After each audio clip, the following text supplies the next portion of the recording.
It's me, Mr. Q. Let's talk about historical places in Qatar that you can visit.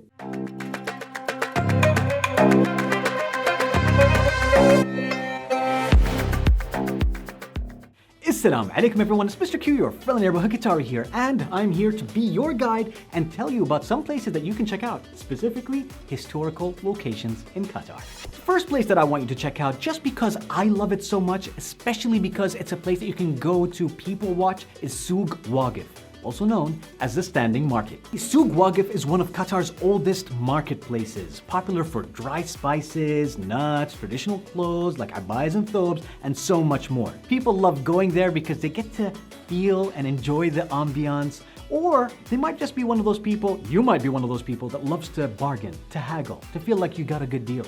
The souk dates back 250 years when the first ever semi-permanent shops were made. So if you're visiting Qatar, it's a must-visit spot to experience traditional food at any of the many restaurants and get unique souvenirs.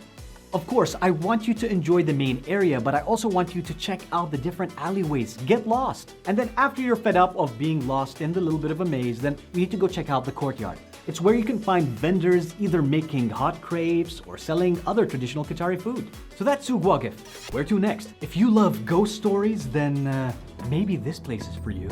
I'm talking about Fishermans Village. Wait, we need to change the tone. So this place is a great place to check out if you're interested in stirring up the butterflies in your stomach. You see, during the day, it's a great place to visit for an insight into the early life in Qatar. It's an old pearl diving and fishing village, but there you can see the ruins of old houses, a mosque with a minaret still standing strong, and other buildings. And if you look closely enough, you might even spot some scattered broken pottery, beads, or other remains. Now, if you're courageous enough, stay until night. You might see something else. Well, enough with that. Let's talk about ELESIA Rock Art Site. This is a place that you go if you want to check out carvings and petroglyphs. This archaeological site has over 900 rock carvings, and you can see the petroglyphs on limestone hills. One of the really cool things that you can see are cup marks, and it's believed that those cups were used while they were playing ancient board games.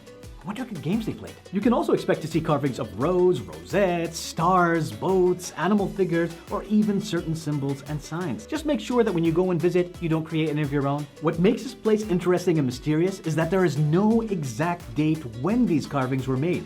But some suggestions have been that it could date back to the Neolithic period. But some also say it dates back to 250 years old, so that's why it's mysterious. Now, if you just want to wander around, maybe you want to check out Fishermans Village. It's a place where you can learn about the early livelihood of Qatar. It's an old fishing village located towards the northwest, populated before the oil boom in Qatar and later abandoned. Here you can explore old structures and ruins once inhabited until the 1970s and admire some of the great coastal views. Sometimes you just don't want to do anything. You just want to stand by the coast and smell the sea breeze. Next up, you can check out Rani House. This is a place where you can enjoy the history of Qatar in the modern city. The house was first built in 1920 and is one of the first ever places to be excavated and archaeologically dug in the center of the city. And the house is located in Msheirab, another fantastic place that you can just go ahead and explore and enjoy some delicious meals with the restaurants that are around.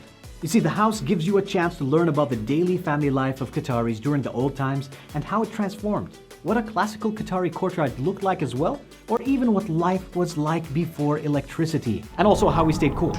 Yeah. We had like really smart technology. We're talking about using the wind.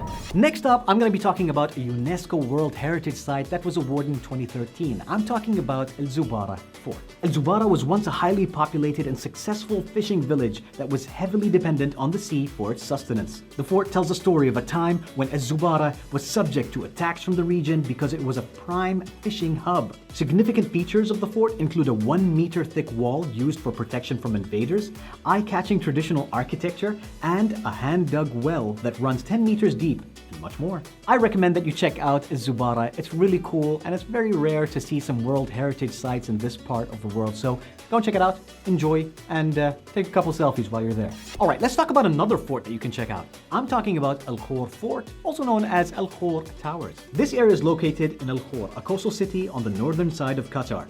and it was crucial for these forts to exist for Qatar's safety and security in the early 20th century. The 3 thick stone towers were strategically built to be used as a watchpoint to monitor ships or any invaders who might have been targeting the Ain Hleitan well. You see, that was a major source of water, and there were a lot of pearl divers and fishermen in the area. The structure of the towers is cylindrical and includes a balcony to watch over from. So, if you love history and you want to take a look at some really old architecture, check that out.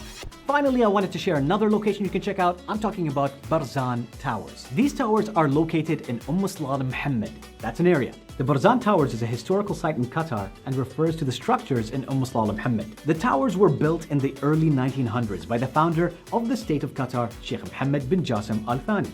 The western tower, named the Barzan Tower, is unlike typical Qatari architecture at the time, as it has a T-shaped structure with 3 levels. The eastern tower, called Al-Burj Al-Sharqi, portrays a more classical rectangular tower structure. Some say that these towers were used to monitor incoming ships, others say it was just to get a survey of the land. So if you're interested in checking it out, don't forget Barzan Towers. Alright everyone, so these were some historical locations that you could check out during your trip to Qatar, during your stay in Qatar, and maybe if you're just from Qatar too and just didn't know. Alright, if you enjoyed this episode, please don't forget to give us a like. If you're online on YouTube, please don't forget to subscribe to our channel. Guys, it really means a lot to us and we really appreciate it.